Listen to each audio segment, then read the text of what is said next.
السلام علیکم ورحمۃ اللہ وبرکاتہ۔ الحمد للہ رب العالمین وصلی اللہ وسلم وبارک علی عبدہ ورسولہ محمد وعلی آلہ وصحبہ اجمعین وعلی من تبعہم بإحسان الی یوم الدین، اما بعد۔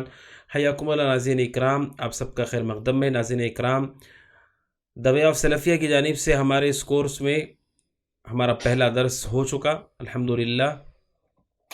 پچھلے درس میں ناظرین اکرام ہم نے نکاح، بیوی شوہر کی یہ جو زندگی ہے، اس کی کیا اہمیت ہے شریعت کے نزدیک، اس کی کیا فضیلت ہے، اور اسی کے ساتھ نکاح کے کیا فوائد ہیں، اور آخر میں ہم نے یہ بھی جانا کہ نکاح کے درست ہونے کے لیے کیا چیزیں ہونا ضروری ہے۔ ناظرین اکرام، شریعت اسلامیہ نے ہمیں حکم دیا ہے کہ ہم کوئی بھی عبادت کریں وہ نبی اکرم صلی اللہ علیہ وسلم کے طریقے کے مطابق کریں، چاہے وہ نماز ہو، چاہے وہ روزہ ہو، چاہے وہ زکوٰۃ ہو۔ نکاح بھی شریعت کا حصہ ہے، نکاح بھی اللہ کے نبی علیہ السلام کی سنت ہے۔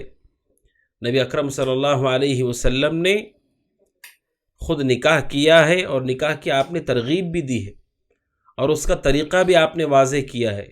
ناظرین اکرام، ہم سب کی ذمہ داری ہے کہ ہم بھی نکاح نبی اکرم صلی اللہ علیہ وسلم کی سنت کے مطابق کریں، اور ہم میں سے ہر شخص یہ جان لے کہ ہمارے اوپر دوسرے کا کیا حق ہے۔ ہمارے یہاں مشہور یہ بات ہے کہ ہم میں سے ہر شخص دوسرے سے اپنے حق کا مطالبہ کرتا ہے کہ سامنے والا اس کا حق دے، لیکن ہم یہ نہیں غور کرتے کہ ہم وہ حق ادا کر رہے ہیں جو ہماری ذمہ اللہ نے رکھا ہے۔ ناظرین اکرام، آج کے اس ملاقات میں ہم یہ جانیں گے کہ اللہ سبحانہ و تعالیٰ نے شوہر پر بیوی کے کیا حق رکھے ہیں، اور بیوی پر شوہر کے کیا حق رکھے ہیں۔ شوہر جو کہ گھر کا ذمہ دار ہے، بیوی کا ذمہ دار ہے، نگران ہے، اس پہ خرچ کرتا ہے۔ اللہ سبحانہ و تعالیٰ نے اس پر حقوق رکھے ہیں اس کی بیوی سے متعلق، اس کی تفصیل کتاب و سنت میں موجود ہے۔ سب سے پہلا اور اہم حق ہے حق مہر۔ ناظرین اکرام، شریعت یہ کہتی ہے کہ نکاح کی ذمہ داری، نکاح کا خرچ یہ لڑکے کے اوپر ہے، اور اسے چاہیے کہ وہ اس ذمہ داری کو پورا کرے اور یہ حق ادا کرے، حق مہر ادا کرے اپنی بیوی کو، جس کا اس نے وعدہ کیا، جو طے کیا گیا، وہ حق مہر اسے ادا کرے۔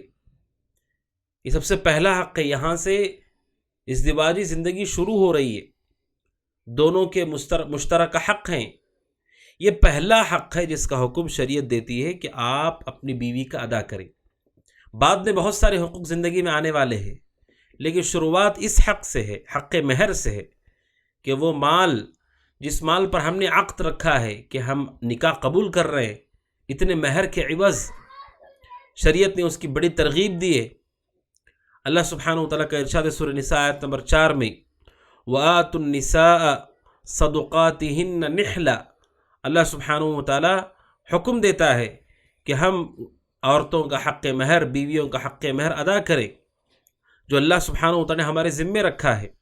سورہ نساء آیت نمبر 25 میں اللہ سبحانہ وتعالیٰ کہتا ہے، وَآتُوهُنَّ أُجُورَهُنَّ بِالْمَعْرُوفِ، معروف طریقے سے ان کا اجر انہیں دے دو۔ اجر سے مراد مہر ہے، اللہ کہتا ہے ان کا مہر انہیں دے دو۔ بلکہ ایک حدیث ہے ناظرین اکرام، جس حدیث سے ہمیں بہت سارے فوائد ملتے ہیں، خاص طور پر نکاح سے متعلق، اور یہ حق کی اہمیت بھی ہمیں پتہ چلتی ہے۔ حدیث ناظرین اکرام، صحیح بخاری حدیث نمبر 2049، صحیح مسلم حدیث نمبر 1427، کہ نبی اکرم صلی اللہ علیہ وسلم نے حضرت عبد الرحمن بن عوف کو دیکھا رضی اللہ عنہ، جو کہ عشرہ مبشرہ میں سے ہیں۔ اللہ کے نبی نے دیکھا کہ ان کے کپڑوں کے اوپر رنگ ہے، اور وہ رنگ وہ ہے جو عام طور پر عورتیں استعمال کرتی ہیں، وہ رنگ ان کے کپڑوں پر بھی لگا ہوا ہے۔ اللہ کے نبی علیہ السلام نے ان سے اس کے بارے میں پوچھا، یہ رنگ آپ کے اوپر لگا ہے؟ تو انہوں نے کہا، یا رسول اللہ تزوجت امرأہ، اے اللہ کے نبی میری شادی ہو گئی، میرا نکاح ہو گیا۔ تو حضرت عبد الرحمن بن عوف رضی اللہ تعالیٰ عنہ نے نبی اکرم صلی اللہ علیہ وسلم کو خبر دی ان کا نکاح ہو چکا ہے۔ وہ جب ہجرت کر کے مکہ سے مدینہ آئے ان کے پاس مال نہیں تھا، انہوں نے تجارت کی، محنت کرنے کے بعد انہوں نے نکاح کر لیا۔ اللہ کے نبی صلی اللہ علیہ وسلم نے جب سنا کہ ان کا نکاح ہو گیا تو آپ نے ان سے دوسرا سوال کیا، آپ نے کہا ما اصدقتہا، کہا عبد الرحمن تم نے کیا مہر دیا اس کو، مہر میں کیا چیز تم نے ادا کی؟ تو انہوں نے کہا وزن نوات من ذہب، کھجور کی بیج کے وزن کے برابر سونا میں نے دیا ہے مہر میں۔ کھجور کا جو بیج ہوتا ہے اس کے جتنا اتنا وزن سونا میں نے اس کو دیا ہے۔ اللہ کے نبی نے کہا پھر آخر میں اولم ولو بشاتن، کہا عبد الرحمن ولیمہ کرو، اگرچہ کہ ایک بکری ذبح کر کے ہی کیوں نہ ہو، ولیمہ کرو۔ ناظرین اکرام، اس ایک حدیث سے بہت سارے فوائد ہم کو ملتے ہیں۔ سب سے پہلا فائدہ کہ عہد نبوت میں نکاح کتنا آسان تھا، کہ اللہ کے نبی صلی اللہ علیہ وسلم کو نہیں پتا کہ عبد الرحمن بن عوف کا نکاح ہو گیا۔ اللہ کے نبی کو بعد میں خبر ہوئی، اور اللہ کے نبی نے یہ نہیں پوچھا کہ مجھے کیوں دعوت نہیں دی تم نے، اور نہ عبد الرحمن بن عوف رضی اللہ عنہ نے سارے لوگوں کو جمع کر لیا، طاقت جتنی تھی اس کے مطابق انہوں نے نکاح کیا، اتنی آسانی سے نکاح کر لیا کہ اس نکاح میں کوئی تکلف نہیں ہوا کرتا تھا۔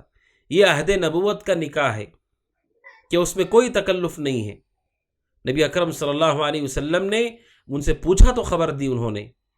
آج جو نکاح کیا جاتا ہے، نکاح پر اتنا خرچ کرنا پڑتا ہے کہ اس کے سبب انسان نکاح کرنے سے پیچھے ہو جاتا ہے اور تاخیر کر لیتا ہے، جبکہ نکاح آسان ہے۔ طاقت بھر انسان کو نکاح کرنا چاہیے، جتنی استطاعت اللہ نے دی ہے اس کے مطابق وہ مہر بھی دے، ولیمہ بھی کرے۔ اور دوسری بات جو ہمارے موضوع سے متعلق ہے، سب سے پہلا حق جو بیوی کا دینا ہے وہ مہر ہے۔ اسی لیے آپ نے عبد الرحمن بن عوف رضی اللہ عنہ سے پوچھا کہ تم نے کیا مہر دیا ان کو۔ اسے پتہ چلتا ہے کہ مہر کی کتنی اہمیت ہے شریعت میں۔ آپ نے ان سے پوچھا تم نے مہر دیا کہ نہیں دیا، کیا دیا تم نے مہر ان کو۔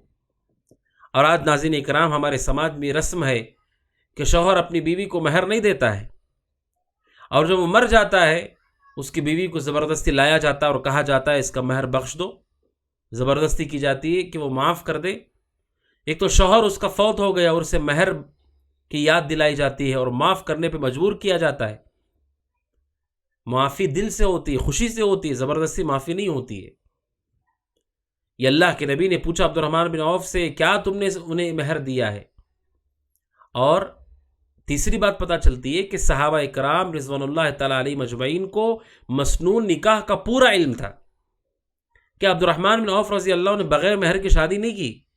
انہوں نے محنت کر کے، جبکہ وہ ہجرت کر کے آئے تھے مکہ سے، محنت کر کے انہوں نے کھجور کے بیج کے برابر سونا اپنی بیوی کو دے دیا۔ کہا کہ اللہ کے نبی کھجور کے بیج کے برابر وزن کا سونا میں نے دے دیا میری بیوی کو۔ یعنی حضرت عبد الرحمن بن عوف رضی اللہ تعالیٰ عنہ نے اگرچہ کہ وہ نکاح انہوں نے بہت زیادہ خرچ کے ساتھ نہیں کیا، لیکن مہر انہوں نے دے دیا تھا، اسی لیے کہا اللہ کے نبی میں نے دے دیا۔ اور چوتھی بات پتہ چلتی ہے وہ یہ ہے کہ مہر کے ساتھ شوہر کی ذمہ داری ہے کہ ولیمہ بھی وہی کرے، ولیمے کی ذمہ داری بھی اسی پر۔ اسی لیے آپ نے عبد الرحمن بن عوف سے کہا اولم ولو بشاتن، کہا عبد الرحمن ولیمہ کرو، بکری ذبح کر کے ہی سے لیکن ولیمہ کرو۔ اس سے پتہ چلتا ہے کہ شریعت میں نکاح کے وقت لڑکے کو خرچ کرنا ہے، لڑکی سے وصول نہیں کرنا ہے۔ آج جو جہیز کی رسم ہمارے سماج اور معاشرے میں یہ جائز نہیں ہے کہ لڑکی والوں پر یہ بوجھ ڈالا جائے، انہیں زبردستی کی جائے، انہیں مجبور کیا جائے اور بہانوں کے ذریعے سے ان کو اذیت دی جائے، مطالبہ کیا جائے مال کا، زیورات کا، سامان کا۔ یہ شریعت میں جائز نہیں ہے۔ یہاں تو نکاح شروع ہوتا ہے کہ مہر دے، وہاں سے شروع ہوتا ہے۔ اور آج ہم نے شریعت کے الٹ لڑکی سے وصول کرنا، لڑکی کے والد سے وصول کرنا، زبردستی یا ہیلے بہانے کے ذریعے سے، جس کی وجہ سے نکاح کی رسم بہت مشکل ہو گئی، بہت پریشانی کا سبب بن گیا۔ خاص طور پر جن کو بیٹیاں ہیں ان کی پریشانی کے کیا کہنے، کتنی پریشانی انہیں، کتنی اذیت انہیں ہے۔ ایسا نہیں کہ مسلمان بیٹیوں کو پسند نہیں کرتا ہے، بیٹی سے وہ محبت کرتا ہے، بیٹی ہونا اس کے لیے شرم اور عیب کی بات نہیں ہے، لیکن پریشانی یہ ہے کہ نکاح کرنے کے لیے بڑا خرچ لگے گا، کہاں سے جہیز جمع کرے گا، جہیز کے ساتھ بیٹی کو زیورات بھی دینے ہیں، کپڑے بھی دینے ہیں، سامان بھی دینا ہے۔ ایک غریب انسان اتنا خرچ کہاں سے کرے گا؟ کیسے وہ اتنے بوجھ کو اٹھا پائے گا؟ اس لیے جب بیٹی ہوتی ہے تو لوگ پریشان ہو جاتے ہیں۔ یہ ہمارا اپنا کیا دھرا ہے کہ ہم نے اس بوجھ کو سماج پر ڈال دیا، کمزور طبقے پر، غرباء پر، مساکین پر ڈال دیا، کہ آج بیٹیوں کی پیدائش پر لوگ پریشان ہو جاتے ہیں، غمگین ہو جاتے ہیں، اور جن کی بیٹیاں ہیں وہ پریشان ہیں، قرضوں میں مبتلا ہے، شادیاں ہوئے کئی سال ہو چکے ہیں، باپ بوڑھا ہو چکا ہے لیکن ابھی تک قرض ادا نہیں ہوا ہے، کیونکہ جہیز میں گھر دینا پڑا، زمین دینی پڑی، سواریاں، مہنگی مہنگی سواریاں دینی پڑیں۔ آپ دیکھیے اللہ کے نبی نے مہر بھی پوچھا کہ تم نے دیا کہ نہیں، یہ بھی پوچھا تم نے ولیمہ کرو، بکری ذبح کر کے ولیمہ کرو، یعنی یہ ذمہ داری لڑکے کی ذمہ داری ہے۔ ناظرین اکرام، جو ہماری اس گفتگو کو سن رہے ہیں، جن کے نکاح ابھی تک نہیں ہوئے، یہ عزم کریں کہ وہ نکاح سنت کے مطابق کریں گے۔ خرچ کی ذمہ داری لڑکے کی ہو، طاقت جتنی ہے اتنا ہی نکاح کریں۔ اگر 20 افراد بلائے جا سکتے 20 افراد کو بلائیں، کوئی عیب کی بات نہیں، کوئی شرم کی بات نہیں، کوئی حیا کی بات نہیں۔ عبد الرحمن بن عوف کی شادی میں اللہ کے نبی موجود نہیں تھے صلی اللہ علیہ وسلم، اور آپ نے پوچھا بھی نہیں کہ مجھے کیوں نہیں بلایا۔ آپ کو فکر اس بات کی ہے کہ نکاح کیسے کیا، آپ نے پوچھا تم نے مہر دیا کہ نہیں دیا، اور ولیمے کا آپ نے حکم دیا۔ اللہ کے نبی کو فکر تھی کہ نکاح ہوا کیسے ہے۔ ناظرین اکرام، اس ایک حدیث سے ہم اگر غور کریں، ہماری معاشرے کی، سماج کی اصلاح ہو سکتی ہے، ہماری تربیت ہو سکتی ہے کہ نکاح آسان ہے، نکاح بہت آسان ہے۔ بیوی شوہر کی رضامندی، نکاح ہونے والا لڑکا، نکاح ہونے والی لڑکی کی رضامندی، لڑکی کے والد سرپرست کی رضامندی، 2 گواہوں کا موجود ہونا، نکاح کا اعلان ہو جانا، مہر کا طے کر دینا، اور طاقت بھر ولیمہ کرنا، یہی نکاح ہے۔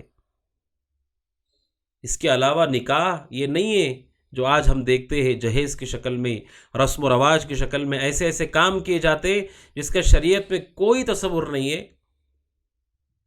اور ہمارے نکاحوں کے اندر کتنی نافرمانی اللہ کی پائی جاتی ہیں، معصیتیں پائی جاتی ہیں۔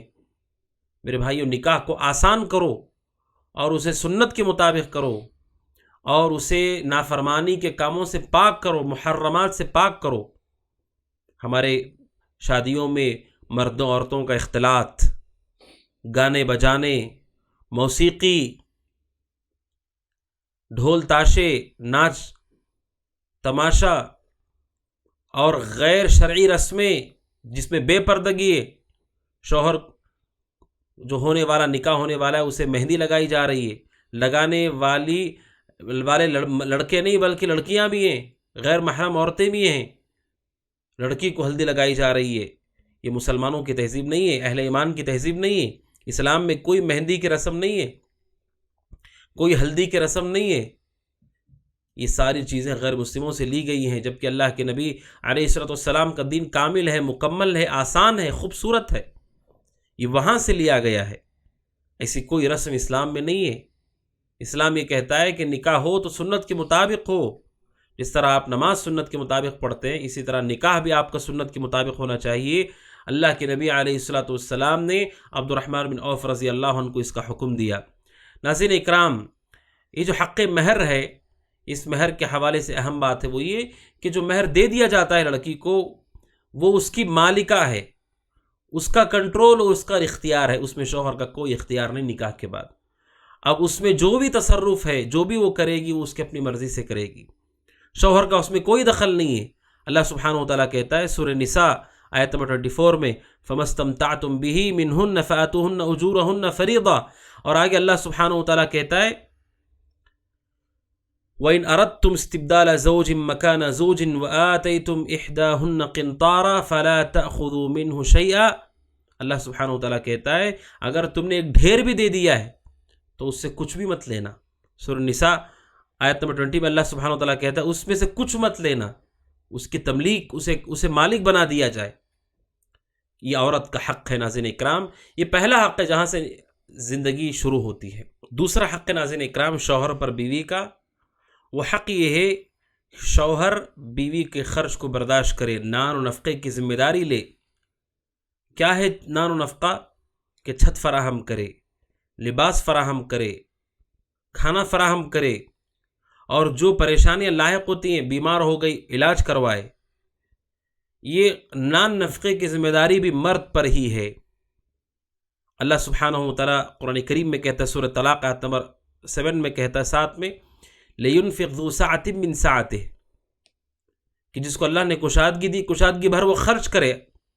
وَمَنْ قُدِرَ عَلَيْهِ رِزْقُهُ، جس پر مال کی تنگی ہو، فَلْيُنْفِقْ مِمَّا آتَاهُ اللَّهُ، اللہ نے جو دیا ہے اس میں سے خرچ کرے۔ کشادگی ہے تو کشادگی کے ساتھ خرچ کرے، تنگی ہے تو جو اللہ نے دیا اس میں سے خرچ کرے۔ لا یکلف اللہ نفسا الا ما آتاها، کسی بھی نفس کو اللہ اتنی چیز کا مکلف کرتا ہے جو اس نے عطا کیا ہے۔ اللہ سبحانہ و تعالیٰ نے حکم دیا، کشادگی ہو، تنگی ہو، لیکن دونوں صورتوں میں حکم دیا گیا کہ وہ خرچ کرے۔ یہ شوہر کی ذمہ داری ہے، کھانا پینا، لباس، چھت، علاج اور معالجہ، جو بنیادی ضرورتیں زندگی کی، وہ شوہر پوری کرے، طاقت ہو، کشادگی کے ساتھ۔ اگر تنگی ہے، تنگی کے اندر جو اللہ نے اس کو دیا اس میں سے وہ خرچ کرے، لیکن ذمہ داری شوہر پر ہی ہے، عورت پر اس کی ذمہ داری نہیں آتی ہے۔ ناظرین، آج اس سماج کی بڑی کڑوی سچائی ہے کہ مسلمانوں کے ایسے گھرانے بھی موجود ہیں جن گھرانوں میں شوہر جسے کمانے کا حکم دیا گیا، خرچ کرنے کا حکم دیا ہے، نہ وہ کماتا ہے نہ وہ خرچ کرتا ہے، وہ آوارہ گیری میں مصروف ہے، گھومنے میں مصروف ہے، وقت گزاری میں لگا ہوا ہے، دوستوں کے ساتھ نکلا ہوا ہے، گپ شپ میں مصروف ہے، اور گھر کی عورت کام کر رہی ہے، بازار میں ہے، بے پردگی کے ساتھ کام کر رہی ہے۔ یہ شخص اللہ سبحانہ و تعالیٰ کے پاس پوچھا جائے گا، کیونکہ اللہ کہتا ہے کشادگی کے بعد بھی خرچ کرو، تنگ ہے جتنا اللہ نے دیا اس میں سے خرچ کرو۔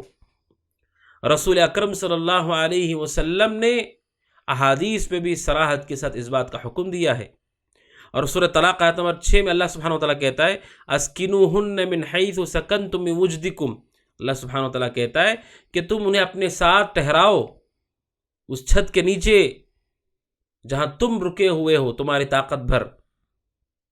یہ آیت طلاق کے بارے میں ہے کہ کسی عورت کو اگر طلاق دے دی جائے، جو کہ آگے آئے گا ناظرین اکرام، طلاق کے بعد مدت ہوتی ہے، اس عدت کے اندر عورت کو چاہیے کہ وہ گھر ہی میں رہے۔ اللہ سبحانہ وتعالیٰ کہتا ہے انہیں اپنے گھروں میں رکا کے رکھو۔ ابن قدامہ رحمۃ اللہ علیہ کہتے ہیں جب اللہ سبحانہ وتعالیٰ طلاق دینے کے بعد 3 حیض آنے تک جب عورت کو کہہ رہا ہے کہ اپنے گھر میں اسے رکا کر رکھو، چھت فراہم کرو، تو جو عورت نکاح میں ہے اسے گھر میں رکھنا، اس کے لیے چھت فراہم کرنا کتنا ضروری ہے کہ طلاق دینے کے بعد اللہ سبحانہ وتعالیٰ کہہ رہا ہے کہ تم جہاں رہتے ہو وہاں اسے رکھو، چھت فراہم کرو، اس کے لیے گھر کا انتظام کرو۔ تو وہ جو نکاح میں ہے جس کو طلاق نہیں دی گئی ہے اسے رکھنا تو اس سے زیادہ اہم اور ضروری ہے۔ اور اس لیے بھی کہ ناظرین اکرام، شریعت نے عورت کو حکم دیا ہے کہ وہ گھر میں رہے اور گھر کی ذمہ داری کو سنبھالے۔ گھر کی ذمہ دار، گھر کی نگرانی، بچوں کی تربیت یا عورت کے ذمے ہے۔ جب اسے ایک کام پر لگا دیا گیا ہے تو پھر دوسرے کام کے ہم پابندی اس پر لگا دیں تو پھر کیسے دونوں چیزیں ایک ساتھ آسانی سے ہو پائیں گی۔ شریعت اسلامیہ نے مرد کو حکم دیا ہے کہ وہ محنت کرے، اس کا وقت باہر لگتا ہے، سفر میں لگتا ہے، تجارت میں نکلتا ہے، وہ بسا اوقات دن کا اکثر حصہ چلا جاتا ہے، رات کا اکثر حصہ چلا جاتا ہے، کئی دن چلے جاتے ہیں، مہینے چلے جاتے ہیں، لیکن وہ کما کر کے خرچ کرے۔ عورت ان بچوں کے اوپر نگران ہے، وہ ان کی تربیت کرے، اپنی عزت کی حفاظت کرے، شوہر کے مال کی حفاظت کرے، جس کی تفصیل آگے آئے گی۔ اللہ سبحانہ سورہ طلاق آیت نمبر 6 میں کہتا ہے وَلَا تُضَارُّوهُنَّ لِتُضَيِّقُوا عَلَيْهِنَّ، کہ ان پر انہیں تنگ کرنے کی نیت سے انہیں نقصان نہ پہنچاؤ، یہ درست نہیں ہے۔ اور حدیث میں رسول اکرم صلی اللہ علیہ وسلم نے، جیسا کہ صحیح مسلم کی حدیث ہے، حدیث نمبر 1218، حج کا یہ موقع ہے، جابر بن عبداللہ رضی اللہ عنہ کہتے ہیں اللہ کے نبی نے فرمایا فَاتَّقُوا اللَّهَ فِي النِّسَاءِ، آپ نے کہا عورتوں کے سلسلے میں اللہ سے ڈرو۔ حج کے موقع پر آپ نے کہا کیوں؟ کیونکہ عورت کمزور ہے مرد کے مقابلے میں جسمانی اعتبار سے، اس لیے وہ اپنے حقوق کو لڑ کر نہیں لے سکتی ہے، جبکہ مرد طاقت سے اپنے حقوق زبردستی لے سکتا ہے، عورت اپنے حقوق لڑ کر نہیں حاصل کر سکتی ہے، وہ کمزور ہے۔ اسی لیے زمانے جاہلیت میں عورت کی کوئی عزت اور کوئی قدر نہیں، جیسے بیٹی پیدا ہوتی اسے زندہ دفن کر دیا جاتا، لوگ شرمندگی محسوس کرتے، عار سمجھتے تھے، نہ انہیں اگر وہ زندہ رہ گئی اپنی وراثت میں سے کوئی مال نہیں دیتے تھے، اور ان کے ساتھ جانوروں جیسا سلوک کیا کرتے تھے، اور وہ کمزور ہے، اپنا حق نہیں لے سکتی تھی، جبکہ مرد اگر اس پہ ظلم کیا جائے وہ ظلم کا بدلہ لے سکتا ہے، مقابلہ کر سکتا ہے، اور اس کے اندر وہ جرت اور ہمت بھی ہوتی ہے۔ اسی لیے اللہ کے نبی نے حجۃ الوداع، جو کہ آپ کا پہلا اور آخری حج تھا، اور اس وقت جتنے صحابہ آپ کے ساتھ جمع تھے، پوری زندگی اتنے صحابہ کبھی آپ کے ساتھ جمع نہیں ہوئے، اتنے بڑے مجموعے میں آپ نے لوگوں کو یاد دلا، کہا کہ عورتوں کے سلسلے میں اللہ سے ڈرو، بیویوں کے سلسلے میں اللہ سے ڈرو۔ کیوں؟ آپ نے کہا فَإِنَّكُمْ أَخَذْتُمُوهُنَّ بِأَمَانِ اللَّهِ، اللہ سبحانہ وتعالیٰ کی امان سے تم نے اسے لیا ہے، وَاسْتَحْلَلْتُمْ فُرُوجَهُنَّ بِكَلِمَةِ اللَّهِ، اور وہ اپنی عزت و آبرو کے ساتھ تمہارے ساتھ ہیں، اپنی عزت و آبرو کے ساتھ تمہارا جسم تمہارے لباس کے ذریعے کی طرح تمہارے ساتھ ہے۔ جب ایک عورت اپنی پوری عزت و آبرو کے ساتھ کسی کے حوالے ہو جاتی ہے، اللہ سبحانہ وتعالیٰ کی دین کی بنیاد پر اس سے راضی ہو کر قبول کر کے، تو پھر آپ نے کہا تمہاری ذمہ داری ہے کہ تم ان کے سلسلے میں اللہ سے ڈرو۔ اور آگے اللہ کے نبی نے فرمایا آخر میں وَلَهُنَّ عَلَيْكُمْ رِزْقُهُنَّ وَكِسْوَتُهُنَّ بِالْمَعْرُوفِ، آپ نے کہا اپنی بیویوں کے سلسلے میں تمہارے اوپر یہ حق ہے، ضروری ہے کہ تم ان کے کھانے کا، ان کے پہننے کا معروف طریقے سے انتظام کرو۔ معروف کا مطلب یہ نازل نہیں کرو، اس سے پہلے بھی کلمہ آیا، معروف کا مطلب ہے جس زمانے میں، جس سماج میں، جس سوسائٹی میں ہم رہتے ہیں، اس سوسائٹی میں کیا طریقہ ہے۔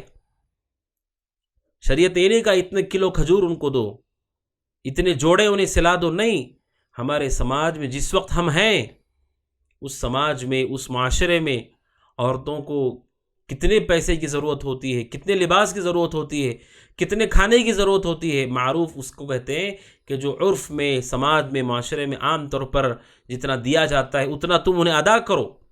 یہ اللہ کے نبی علیہ السلام نے حج کے موقع پر سارے لوگوں سے مخاطب ہو کر کہا۔ اس سے پتہ چلتا ناظرین کرام کہ شوہر کی ذمہ داری ہے وہ خرچ کو برداشت کرے، نان و نفقے کو برداشت کرے۔ اور شریعت ایسا ہی نہیں کہتی، بلکہ شریعت یہ کہتی ہے آپ جو محنت کرتے ہیں، جو خرچ کرتے ہیں، یہ سب کچھ آپ کے لیے، اگر آپ نے ثواب کی نیت کی تو آپ کے لیے صدقہ ہے، آپ کو اس پر ثواب ملے گا۔ حتیٰ کہ ایک نوالا بھی اگر آپ بیوی کو کھلاتے اس پر بھی اللہ سبحانہ وتعالیٰ آپ کو اجر عطا کرے گا۔ اسے کوئی آدمی بوجھ نہ تصور کرے۔ جہاں آپ کی ذمہ داری پوری ہو رہی ہے، جہاں آپ شریعت کی پابندی کر رہے ہیں، وہیں پر آپ کو ثواب بھی مل رہا ہے، اجر بھی مل رہا ہے، لہٰذا اجر و ثواب کی نیت سے انسانی ذمہ داری کو پورا کرے۔ حتیٰ کہ نبی اکرم صلی اللہ علیہ وسلم کے پاس صحیح بخاری کی حدیث نمبر 5364، صحیح مسلم 1714، حضرت اللہ کے نبی علیہ السلام کے پاس حضرت ہند بنت عتبہ رضی اللہ عنہ آئی، اور اپنے شوہر ابو سفیان رضی اللہ عنہ کے بارے میں انہوں نے شکایت کی، کہا اللہ کے نبی کہ ابو سفیان کا یہ معاملہ ہے کہ وہ بہت زیادہ مال مجھے نہیں دیتے ہیں جس سے میں اپنے اخراجات، گھر کے اخراجات پوری کر سکوں، میں کیا کروں؟ اللہ کے نبی نے فرمایا علیہ السلام خودی ما یکفیکی وولدکی بالمعروف، آپ نے کہا ہند تم اپنے شوہر کے مال میں سے جو تمہارے لیے، تمہاری اولاد کے لیے کفایت کر جائے معروف طریقے سے، اتنا مال تم لے لو۔ یعنی اجازت دی کہ بیوی اپنے شوہر کے مال میں سے مال لے سکتی ہے، اگر شوہر اپنی بیوی اور بچوں کے اوپر جتنا خرچ کی بنیادی ہے وہ بھی نہیں کر رہا ہے تو وہ اپنے شوہر کے مال میں سے مال لے سکتی ہے۔ علماء کہتے ہیں اگر مرد کے اوپر خرچ کرنا ضروری نہیں ہوتا تو پھر رسول اکرم صلی اللہ علیہ وسلم کیوں اجازت دیتے کہ تم لے سکتی ہو؟ اس کا مطلب یہ کہ اس پہ ضروری تھا۔ اگر شوہر پورا نہیں کر رہا ہے اس کو تو عورت اس میں سے معروف طریقے سے، یعنی دھوکہ نہیں کر سکتی اور فریب نہیں کر سکتی اور ضرورت سے زیادہ نہیں لے سکتی، بلکہ معروف طریقے سے جتنی بنیادی ضرورت ہے اتنی ضرورت کے مطابق عورت اپنے شوہر کے مال میں سے لے سکتی ہے۔ ناظرین اکرام، تو یہ دوسرا حق ہے شوہر پر کہ وہ نان نفقے اور خرچے کی ذمہ داری برداشت کرے۔ اس کے بعد ناظرین اکرام، تیسرا بڑا عظیم حق ہے جس کی تفصیل ہمارے سامنے آنی ہے ناظرین اکرام، وہ یہ کہ شوہر اپنی بیوی کے ساتھ حسن سلوک کرے۔ چونکہ عورت یا بیوی جب نکاح ہو جاتا ہے تو وہ اپنے ماں باپ، اپنے بھائی بہن، اپنے خویش و اقارب کو چھوڑ کر اپنے شوہر کے ساتھ رہنے لگتی ہے۔ اس کے لیے وہ گھر اجنبی ہے، وہ افراد اجنبی ہیں، لیکن وہ شوہر کی سبب، اس نکاح کے سبب اس کے ساتھ رہتی ہے اور وہ کمزور واقع ہوئی ہے۔ اس عورت کے سلسلے میں شریعت نے عظیم حق مرد پر رکھا ہے کہ وہ حسن سلوک کرے اس کے ساتھ۔ آپ جانتے ہیں ناظرین اکرام، نکاح ہوتا ہے بسا اوقات دوسرے شہروں میں، دوسرے ملکوں میں۔ عورت ملک بدل کر اپنے شوہر کے ساتھ ہوتی ہے، شہر بدل کر اپنے شوہر کے ساتھ ہوتی ہے، رشتہ داروں سے دور، اپنوں سے دور ہو کر کے شوہر کے ساتھ رہتی ہے، اور اس نے بچپن سے انہیں دیکھا نہیں، وہ نہیں جانتی کہ پوری طرح ان کے اخلاق، ان کا مزاج، ان کا معاملہ کیا ہے۔ جب اتنا سب کچھ وہ کرتی ہے اور پھر آنے کے بعد وہ ان کی خدمت میں مأمور ہوتی ہے، ان کی خدمت کرنا، ان کے لیے کوشش کرنا، محنت کرنا، تو شریعت یہ کہتی ہے مرد کو چاہیے کہ اس کے ساتھ حسن سلوک کرے، خیال کرے۔ اللہ سبحانہ وتعالیٰ سورہ نساء آیت نمبر 19 میں کہتا ہے وَعَاشِرُوهُنَّ بِالْمَعْرُوفِ، اپنی بیویوں کے ساتھ حسن سلوک کرو، اچھی طرح ان کے ساتھ زندگی گزارو۔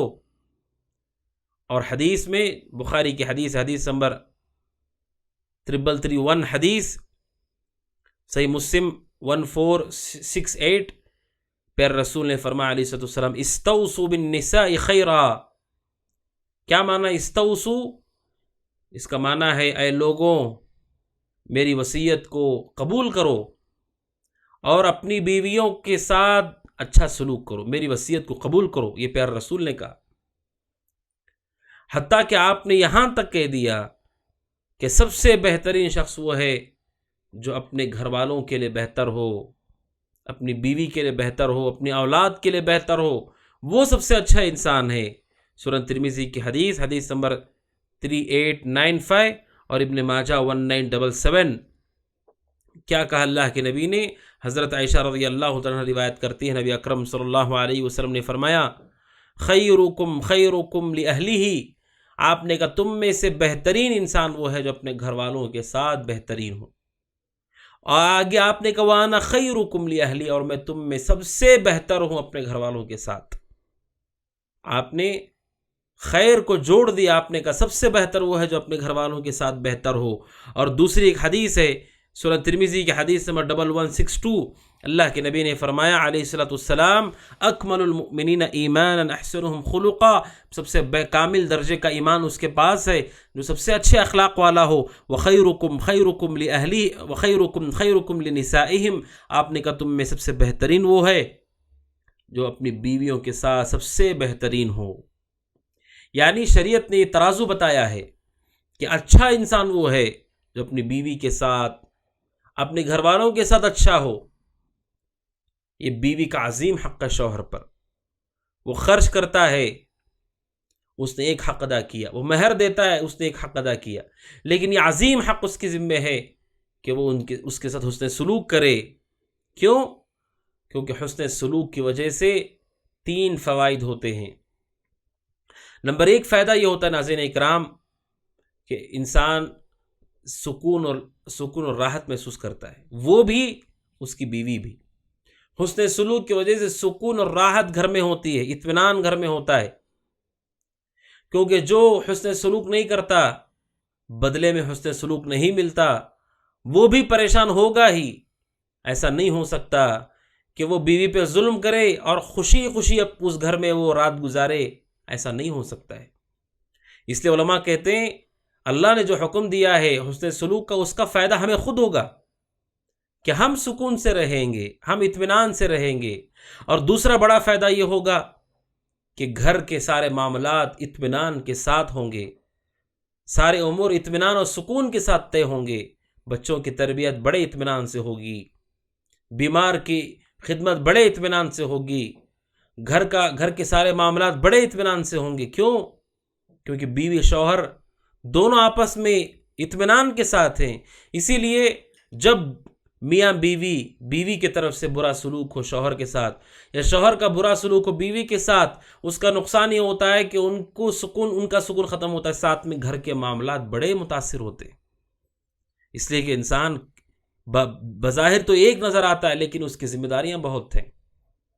وہ نوکری بھی کرتا ہے، وہ والد بھی ہے، وہ بیٹا بھی ہے، وہ بھائی بھی ہے، وہ ایک استاد ہو سکتا ہے، وہ ایک ڈاکٹر ہو سکتا ہے، اسے کئی ذمہ داریاں پوری کرنی ہیں۔ جب سکون و اطمینان ختم ہو جاتا ہے، ساری ذمہ داریوں کے اوپر پریشانی لاحق ہو جاتی ہے۔ اس لیے علماء کہتے ہیں کہ انسان کی ذمہ داری سکون سے اگر وہ پورا کرنا چاہتا ہے تو اسے چاہیے کہ وہ شریعت کے اس حکم پر عمل کرے۔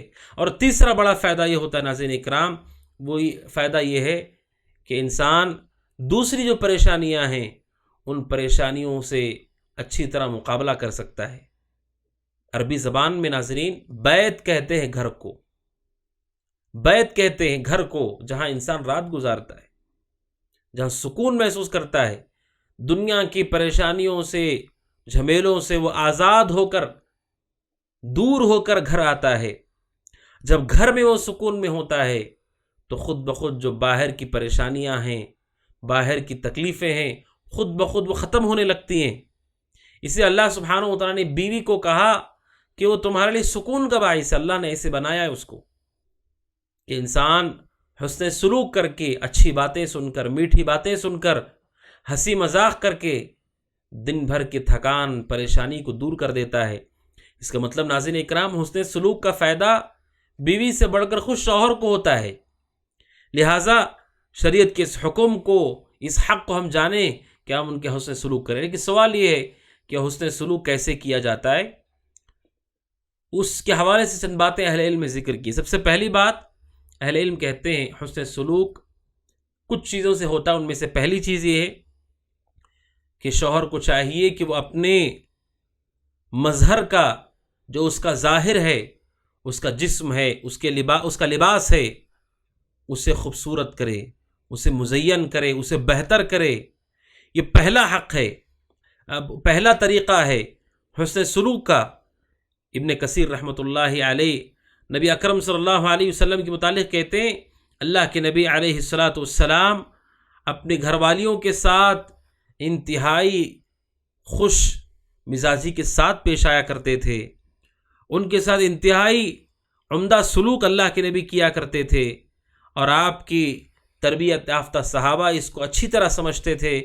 اسی لیے امام بیہقی رحمہ اللہ نے السنن الکبریٰ میں نقل کیا ہے، اثر ہے یہ 14728، حضرت عبداللہ بن عباس کہتے رضی اللہ تعالیٰ عنہما، انی لاحب ان اتزین للمرأة کما احب ان تزین لی۔ حضرت عبداللہ بن عباس کہتے رضی اللہ تعالیٰ عنہما، مجھے پسند ہے کہ میں اپنی بیوی کے لیے تیار رہوں، تیار ہو جاؤں، خوبصورتی اختیار کروں، زینت اختیار کروں، جیسے میں یہ چاہتا ہوں کہ میری بیوی میرے لیے خوبصورتی اختیار کرے۔ اور حضرت عبداللہ بن عباس کہتے ہیں قرآن مجید کی آیت پڑھ کر، سورہ بقرہ آیت نمبر 228، وَلَهُنَّ مِثْلُ الَّذِي عَلَيْهِنَّ بِالْمَعْرُوفِ، ان کے اوپر بھی حق ہے جس طرح اس کے اوپر حقوق ہیں، ان کے اوپر بھی حق ہیں۔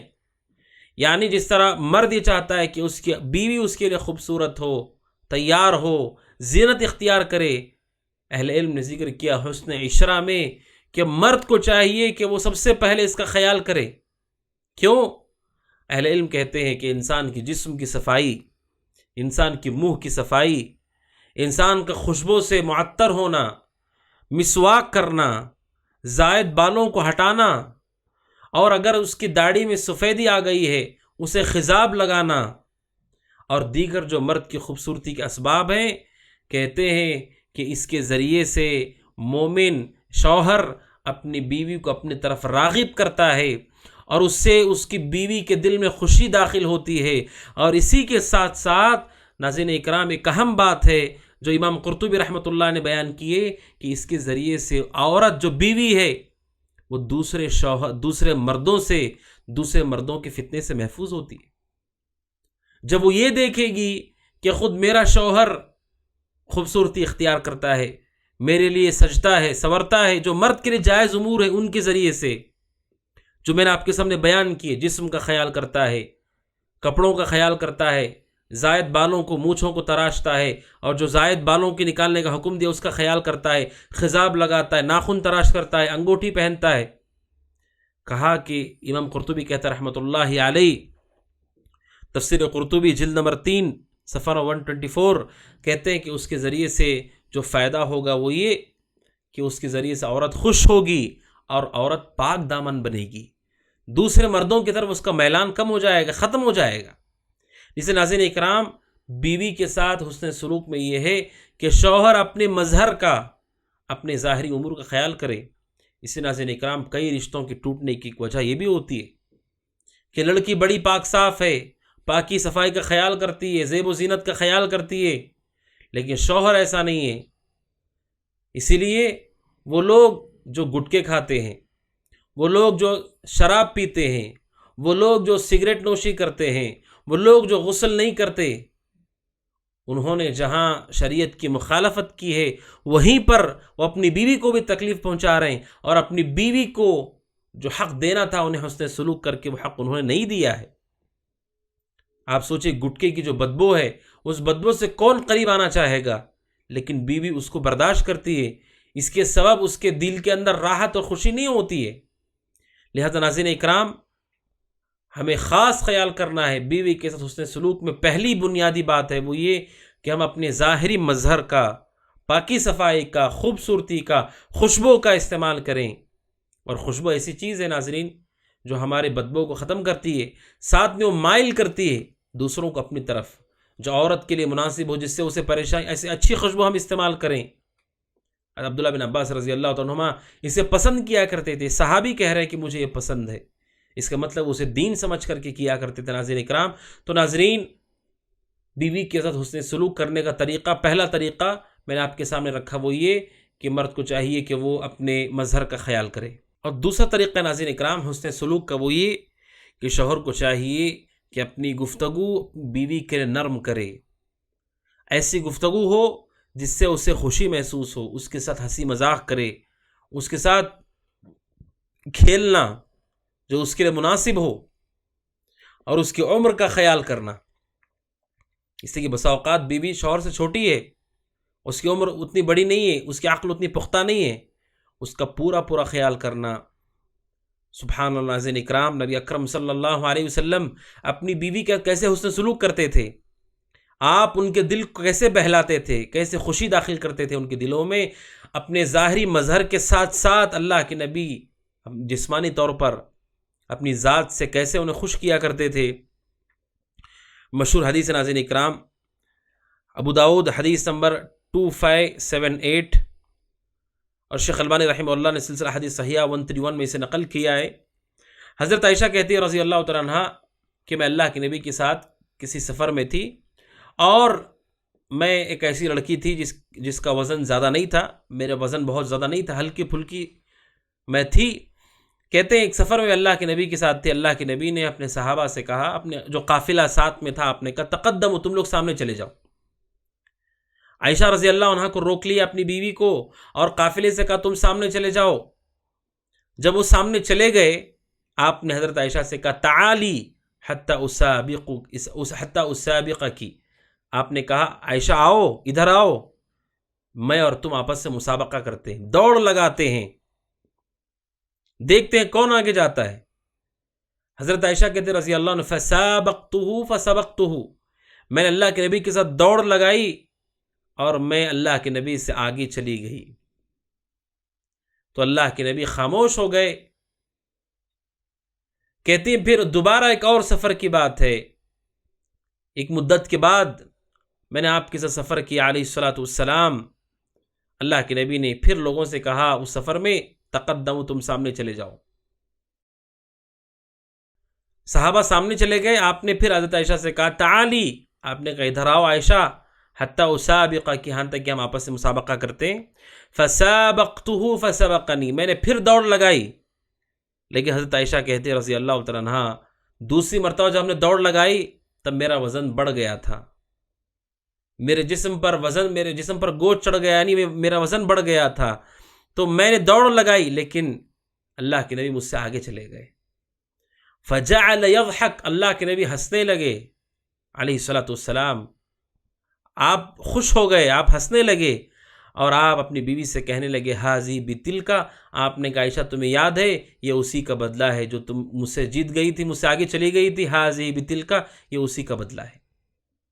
آپ تصور کیجئے ناظرین اکرام، ایک نبی اور رسول، سب سے بڑی شخصیت اس کائنات پر، ان سے افضل انسان اس زمین پر کوئی نہیں آیا، اور آپ کا ایسا وقار و سنجیدگی، آپ پر فرشتوں کا نزول ہوتا تھا، آپ جنگوں کے اندر کمانڈنگ کیا کرتے تھے، آپ فتویٰ دیا کرتے تھے، تربیت کیا کرتے تھے.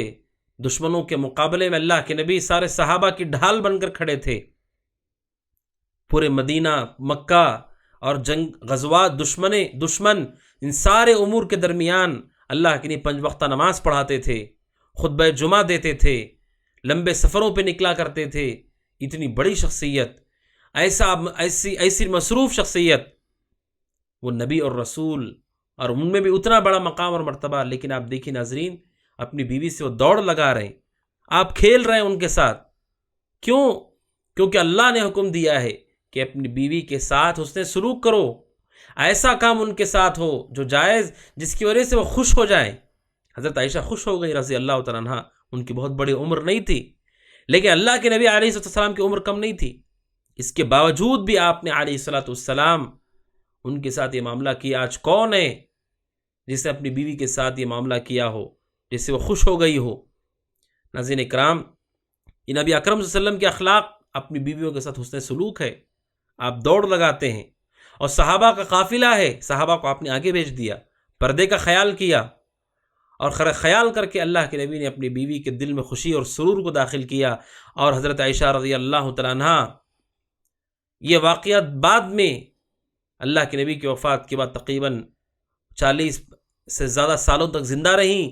ان لوگوں کو بیان کرتی ہیں اور بتاتی ہیں کہ اللہ کے نبی کیسے ہوا کرتے تھے. ایک اور حدیث ہے ناظرین اکرام، صحیح بخاری کی حدیث نمبر 5190. حضرت عائشہ کہتے ہیں رضی اللہ تعالیٰ عنہ، حبشہ کے کچھ لوگ نوجوان کرتب دکھا رہے تھے، اور وہ اپنے جنگی جو ہتھیار ہیں ان ہتھیاروں سے وہ کھیل رہے تھے. حبشہ کے نوجوان جو ہتھیار جنگی ہوتا ہے، جنگ کے لیے استعمال ہوتا ہے، اس سے وہ اپنی طاقت دکھا رہے تھے، طاقت کا مظاہرہ کر رہے تھے، کیسے لڑا جاتا ہے.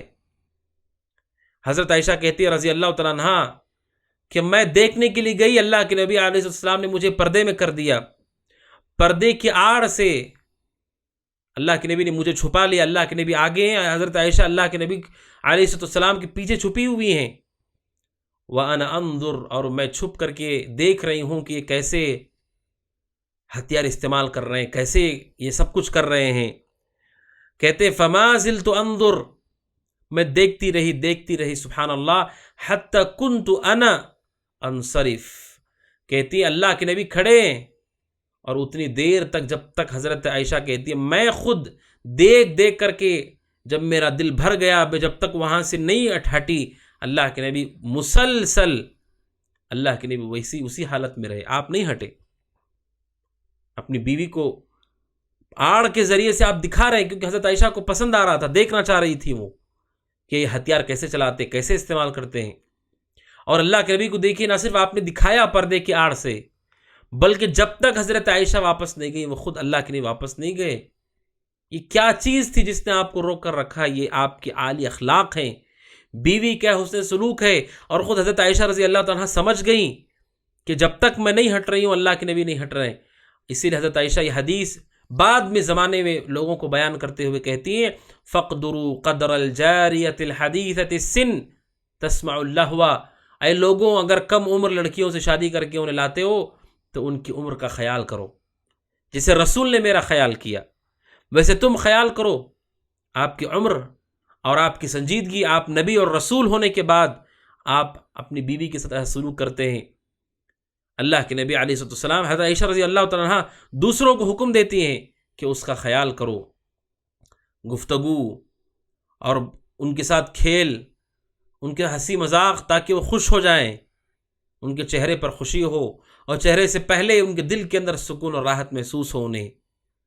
ناظرین اکرام، ایسے شوہر بھی ہیں کہ جو باہر تو سب کے ساتھ بااخلاق ہیں، لیکن جیسے گھر میں داخل ہوتے ہیں ان کے چہرے پر سنجیدگی آ جاتی ہے، چہرے پر سنجیدگی، پیشانی پر بل پڑ جاتا ہے، اور وہ نہ ٹھیک طریقے، ہنسی مذاق تو دور کی بات ہے، ٹھیک طریقے سے اپنی بیوی سے بات تک نہیں کرتے. ناظرین اکرام، نے بیوی کا حق ہے شوہر پر کہ وہ ان کے ساتھ حسن سلوک کرے، اچھا ان کا خیال کرے، ان کی عمر کا خیال کرے، ان کے جذبات کا خیال کرے، ان کے اندر جو خواہشات. حضرت عائشہ کہتی ہیں مجھے پسند تھا وہ دیکھنا، یہ خواہش ہے ان کی، جائز خواہش ہے، ہو سکتا ہے شوہر کو پسند نہ ہو، لیکن اس کے باوجود اس خواہش کو پورا کرنا تاکہ انہیں اچھا محسوس ہو. ناظرین اکرام، یہ عورت کا حق ہے ہمارے اوپر.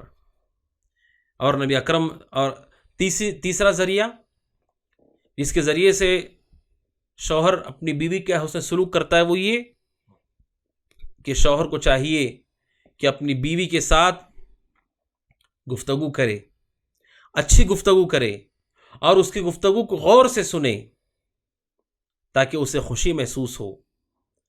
حضرت امام ابن کثیر رحمۃ اللہ علیہ نقل کرتے ہیں، تفسیر ابن کثیر جلد نمبر 1 صفحہ نمبر 466، اللہ کے نبی کے بارے میں کہتے ہیں، اللہ کے نبی علیہ السلام وَيَجْتَمِعُ النِّسَاءُ كُلَّ لَيْلَةٍ فِي بَيْتِ الَّتِي يَبِيتُ عِندَهَا رسول اللہ صلی اللہ علیہ وسلم، کہ بسا اوقات اللہ کے نبی صلی اللہ علیہ وسلم کی بیویاں، ساری بیویاں جس گھر میں آپ کو رات میں رکنا ہے، اللہ کے نبی نے باری تقسیم کر دی تھی، روزانہ ایک ایک گھر میں ایک ایک رات آپ گزارتے تھے.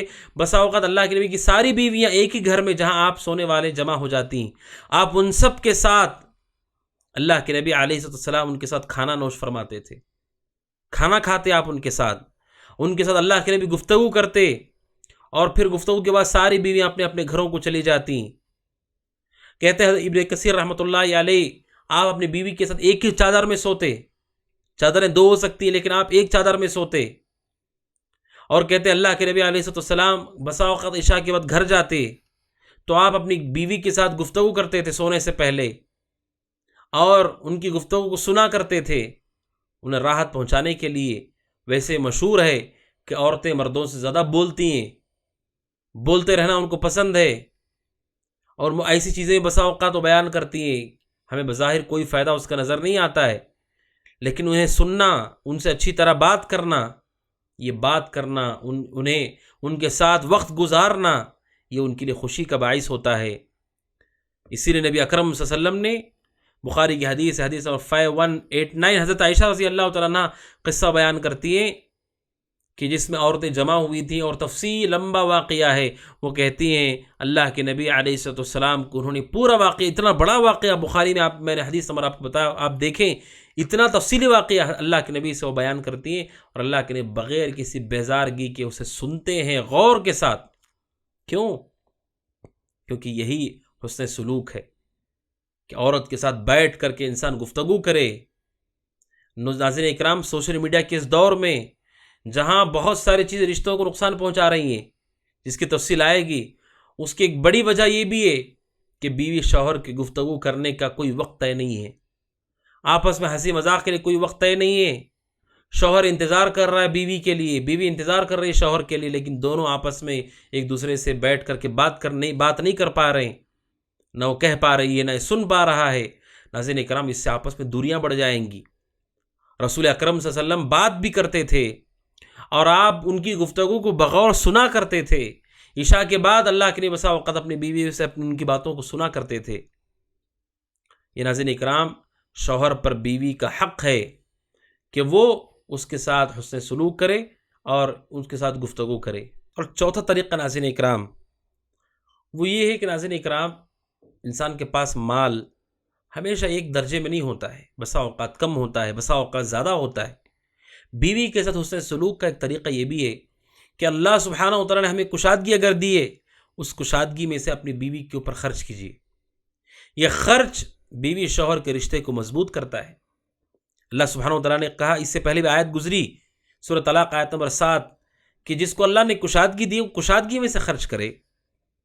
عام دنوں میں جو ممکن نہیں ہے، اللہ سبحانہ و تعالیٰ نے مال دے دیا، مال ہمارے پاس کشادہ ہو گیا، اس میں سے اس پر خرچ کیجئے، اس سے اس کے دل میں خوشی داخل ہوگی، اچھا محسوس ہوگا، اور یہ بیوی شوہر کے رشتے کو مضبوط کرنے والی چیز ہے۔ کوئی چیز ہے جس کی خواہش بیوی کو ہے لیکن مال میں تنگی ہے، وہ ہم نہیں کر سکتے، جب کشادگی ہو تب انسان اسراف کیے بغیر اس میں سے خرچ کرے، کیونکہ یہ خرچ اس کے لیے حسن سلوک کا سبب ہے، خوشی کا سبب ہے۔ بس اوقات چھوٹی چیز لیکن انسان کے لیے بڑی خوشی اور بڑی سعادت اس کے اندر وہ محسوس کرتے ہیں۔ اور آپ یہ جان لیں کہ آپ خرچ بھی کریں گے، آپ کو اس پر اجر ملے گا، آپ کو ثواب ملے گا۔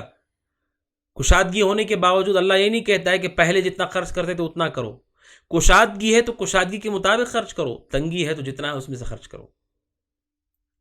اللہ کے نبی فرماتے علیہ الصلوۃ والسلام، بخاری کی حدیث 1295، صحیح مسلم 1628، اللہ کے نبی فرماتے علیہ الصلوۃ والسلام، انک لن تنفق نفقۃ تبتغی بها وجه اللہ الا اجرت علیہا حتی ما تجعل فی امرأتک۔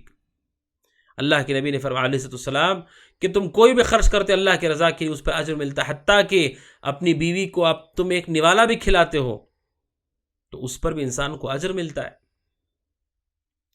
کشادگی ہوئی، کوئی ایسی چیز انسان لے آیا جسے بیوی بڑا پسند کرتی ہے کھانا، ایسی چیز لے آیا جسے پہننا وہ پسند کرتی ہے، گھر کے لیے ایسا سامان لے آیا جو بیوی کی بڑی خواہش ہے، اسے انسان جہاں خوشی داخل کر رہا ہے وہیں پر خوشی کے ساتھ آپ کو ثواب بھی ملے گا، یہ فضول نہیں ہے۔ اسی لیے اللہ کے نبی نے فرمایا علیہ السلام، ایک اور حدیث بخاری ہی کی حدیث نمبر 5351، اللہ کے نبی نے فرمایا علیہ السلام، اذا انفق المسلم نفقۃ علی اہلہ، جب انسان اپنے گھر والوں پہ خرچ کرتا ہے، وہو یحتسبها، اور اس کی نیت یہ ہوتی ہے کہ مجھے ثواب ملے گا، تو اللہ سبحانہ و تعالیٰ اس پر اسے صدقے کا ثواب دیتا ہے۔ اس سے پہلے حدیث کہتی ہے اجر ملتا ہے، ثواب ملتا ہے، یہ حدیث کہتی ہے صدقے کے برابر ثواب ملتا ہے۔ یعنی یہ اللہ سبحانہ و تعالیٰ کتنا پسند ہے، آپ سوچئے کہ آپ غریب پر، محتاج فقیر پر جیسے خرچ کرتے ہیں آپ کا صدقہ لکھا جاتا ہے، آپ بیوی پہ خرچ کرتے ہیں، بچے پہ خرچ کرتے ہیں، وہ بھی ثواب لکھا جاتا ہے۔ کیوں؟ کیونکہ اللہ کو پسند ہے، ان چیزوں پر ہمیں اجر دیا جاتا ہے جس کو اللہ پسند کرتا ہے۔ اور اہل علم یہ بات کہتے ہیں ناظرین اکرام کہ جو یہ چاہتا ہے کہ اس کی اطاعت کی جائے گھر میں، اسے چاہیے کہ مباح اور جائز چیزوں میں جب اللہ سبحانہ وتعالیٰ کشادگی کرتا ہے ان پر کشادگی کرے۔ شیخ سلیمان الرحیلی حفظہ اللہ، جو کہ معروف عالم دین ہے، کئی جگہوں پر انہوں نے اس بات کا ذکر کیا، میاں بیوی کے حقوق کے ضمن میں شریعت میں حرام چیزوں کے ذریعے سے خوشی نہیں داخل کی جا سکتی ہے۔ کہتے ہیں کہ جو یہ چاہتا ہو کہ اس کی اطاعت کی جائے، اس کی بات مانی جائے، اسے چاہیے کہ جب اللہ کشادگی کرے اس میں سے خرچ کرے، ضرورت پورا ہونے کے بعد مباح اور جائز چیزیں ہیں ان جائز چیزوں پر خرچ کرے، کیونکہ اس کے ذریعے سے محبت بڑھتی ہے اور محبت گہری ہوتی ہے۔ ناظرین اکرام، بیوی کے ساتھ حسن سلوک میں سے یہ بھی ہے کہ کشادگی کے مطابق ان کے ساتھ ہم حسن سلوک کریں۔ اسی طرح ناظرین اکرام، بیوی کے ساتھ حسن سلوک میں سے یہ بھی ہے، اہل علم نے نقل کیا ہے وہ احادیث کی روشنی میں، وہ یہ ہے کہ شوہر کو چاہیے بیوی کا حق ادا کرے کہ اس کے عیب اور اس کی کمیوں کو لوگوں میں نشر نہ کرے، اس کی کمزوری کو نشر نہ کرے، اور خاص طور پر بیوی شوہر کے جو خصوصی تعلقات ہیں ان سے متعلق لوگوں کے سامنے کوئی بات بیان نہ کرے۔ اللہ کے نبی علیہ الصلوۃ والسلام فرماتے ہیں، اللہ کے نبی نے فرمایا ان من اشر الناس عند اللہ منزلۃ یوم القیامہ، کہ سب سے برا آدمی اللہ سبحانہ و تعالیٰ کے نزدیک کون ہے؟ الرجل یفضی الی امرأتہ، الرجل یفضی الی امرأتہ، یعنی آدمی اپنی بیوی سے ضرورت کو پوری کرتا ہے اور وہ اس سے ضرورت کو پوری کرتی ہے، لیکن اللہ کے نبی نے فرمایا سب سے برا آدمی وہ ہے جو اس کے بعد کیا کرتا ہے؟ کہا کہ وہ اس کو لوگوں کے سامنے نشر کر دیتا ہے، لوگوں کے سامنے اسے بیان کر دیتا ہے، نعوذ باللہ۔ آپ نے فرمایا کہ بدترین انسان ہے، بہت برا انسان ہے جو اپنی بیوی کے ساتھ ایسا معاملہ کرتا ہو کہ وہ آپ نے کہا ان شر الناس عند اللہ منزلہ، سب سے برا آدمی اللہ کے نزدیک قیامت کے دن وہ ہے جو اپنی بیوی کے ساتھ ضرورت کو پورا کرے، بیوی اس کے ساتھ ضرورت کو پورا کرے، پھر اس کے بعد وہ لوگوں کے سامنے اس بات کو بیان کرتے پھرے۔ صحیح مسلم کی حدیث، حدیث نمبر 1437، اللہ کے نبی علیہ الصلاۃ والسلام نے اسے بدترین انسان کہا، اور آپ نے اس حدیث میں یہ بھی کہا ان من اعظم الامانۃ عند اللہ، کہ یہ عظیم امانت ہے، کیونکہ مجلس کی گفتگو امانت ہے، اور مجلس کے ساتھ خصوصی جو مجلس ہے بیوی کے ساتھ، یہ تو سب سے عظیم امانت ہے۔ لہٰذا اس امانت میں خیانت نہ کریں، اور بیوی کے عیب کو، اس کی پریشانی کو بیان نہ کرے، عیب کو بیان نہ کرے۔ کیوں؟ کیونکہ وہی اس کا ذمہ دار ہے۔ جب ذمہ دار ہی یہ کرے گا تو پھر دوسروں سے ہم کیا توقع کر سکتے ہیں؟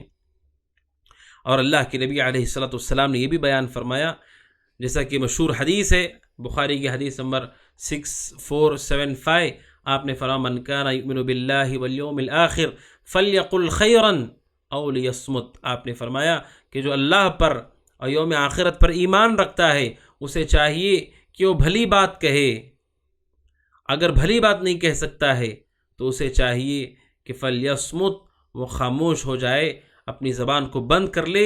یہ ایمان کا تقاضا ہے اللہ سبحانہ و تعالیٰ پر۔ اور حسن سلوک میں سے یہ بھی ہے ناظرین اکرام کہ شوہر اپنی بیوی کے ساتھ حسن ظن کا معاملہ، حسن ظن رکھے، اچھا گمان رکھے بیوی سے۔ سب سے زیادہ حسن ظن کی مستحق بیوی ہے۔ اللہ سبحانہ و تعالیٰ کہتے ہیں سورہ حجرات آیت نمبر 12 میں، اللہ سبحانہ و تعالیٰ کہتا ہے یا ایھا الذین آمنوا اجتنبوا کثیرا من الظن، اے وہ لوگوں جو ایمان لائے ہو بہت زیادہ بدگمانی سے بچو، ان بعض الظن اثم، اس لیے کہ بعض بدگمانیاں گناہ ہیں، ولا تجسسوا، اور جاسوسی مت کرو، کسی کے عیب کے پیچھے نہ مت پڑو۔ اللہ سبحانہ و تعالیٰ نے بدگمانی سے روکا ہے۔ جب بدگمانی کی بات کسی بھی مسلمان کے سلسلے میں جائز نہیں ہے تو پھر اپنی بیوی کے ساتھ کیسے جائز ہو سکتا ہے؟ کیونکہ ناظرین اکرام جب شوہر کا گمان بیوی کے بارے میں اچھا نہ ہو، گمان خراب ہے، بدگمانی کرتا ہے، تو پھر وہ رشتہ استوار نہیں ہو سکتا ہے۔ اچھا گمان رکھے اور اپنی بیوی کے سلسلے میں اعتماد ہو، اسے برا گمان نہ تصور کرے۔ اللہ کے نبی نے فرمایا علیہ الصلاۃ والسلام، بخاری کی حدیث ہے، حدیث نمبر 5238، آپ نے فرمایا علیہ الصلاۃ والسلام اذا استأذنت امرأة احدکم الى المسجد فلا يمنعها، آپ نے کہا تم میں سے کسی کی بیوی اگر مسجد جانے کی اجازت مانگے اس سے منع مت کرو۔ اب کب ایسے ممکن ہے؟ جب انسان کا گمان اچھا ہو بیوی سے۔ لہٰذا ایسے گمان سے بچیں جو گمان کے برا ہے، اس لیے کہ بیوی شوہر یہ دونوں ایک ساتھ، ایک جسم، ایک لباس کے مانند ہوتے ہیں۔ جب ان کے درمیان بدگمانی کا معاملہ ہو تو اس سے بہت زیادہ نقصان ہوتا ہے اور زیادہ امکان ہوتا ہے کہ اس سے رشتہ خراب ہو جائے، پریشانیاں ہوں، مسائل ہوں۔ اس سے ناظرین اکرام بیوی کے سلسلے میں شریعت کہتی ہے خاص طور پر ہمیں چاہیے کہ اپنا گمان اچھا رکھیں۔ جب ہمیں یہ اچھا گمان عام مسلمانوں سے ہے تو بیوی سے رکھنا بدرجہ اولا ہے۔ اور خاص طور پر ناظرین کرام وہ لوگ جو اخبارات بہت پڑھتے ہیں، جو نیوز دیکھتے ہیں، جو نگاہ رکھے ہوئے ہیں جو کچھ سماج سوسائٹی میں ہوتا ہے، ایسے پروگراموں میں وہ مصروف ہیں جن پروگراموں میں مکر دکھایا جاتا ہے، دھوکہ دکھایا جاتا ہے، قتل دکھایا جاتا ہے اور خیانت دکھائی جاتی ہے۔ اس لیے کہ کئی ایسے پروگرام ہوئے ہیں جن پروگراموں کے خلاف اسی سماج میں آوازیں بلند کی گئی کہ ان پروگراموں کو بند کر دیا جائے، کیونکہ اس کی وجہ سے لوگوں کا ذہن خراب ہو رہا ہے، ایک دوسرے پر ان کا اعتماد ختم ہو رہا ہے، اچھا گمان ختم ہو جا رہا ہے۔ جو جرائم آپ سنتے ہیں، جو اخبار میں آپ پڑھتے ہیں، دیکھ کر کے، سن کر کے، پڑھ کر کے بسا اوقات انسان کے دماغ میں یہ بات آتی ہے کہ شاید میری بیوی بھی ایسے ہی ہے، یا بیوی کو لگتا ہے شاید شوہر بھی ایسے ہی ہے۔ شریعت یہ کہتی ہے کہ نہیں، اچھا گمان رکھو، غلط گمان نہ رکھو۔ اچھا گمان رکھنے کا یہ مطلب نہیں کہ ہم انہیں گناہ کی اجازت دیں، بے پردگی کی اجازت دیں، مرد و زن کا اختلاط کرنے دیں، نہیں۔ اچھے گمان کا مطلب یہ ہے جہاں شریعت نے اجازت دی ہے آپ مطمئن رہیں، آپ پرسکون رہیں۔ آپ اگر سفر پر نکلتے ہیں، آپ حفاظتی انتظام جب آپ نے کر دیا ہے، آپ سفر پہ جا رہے ہیں، آپ اچھا گمان رکھیے۔ تو ناظرین اکرام، آج کی اس ملاقات میں جو کہ بہت تفصیل سے ہمیں گفتگو کرنی ہے، شوہر پر بیوی کے کیا حقوق ہیں، میں نے آپ کے سامنے کچھ باتیں رکھی۔ باذن اللہ تعالیٰ اگلے درس میں اور مزید تفصیل آپ کے سامنے آئے گی، اور اسی طرح بیوی پر شوہر کے کیا حقوق ہیں ان کی تفصیل بھی آئے گی۔ اللہ سبحانہ وتعالیٰ سے دعا کہ اللہ سبحانہ وتعالیٰ ہم کہنے والے کو سب سے پہلے اور ہم سب کو ان امور پر جو کتاب و سنت میں بیان کیے گئے عمل کرنے کی توفیق عطا فرمائے۔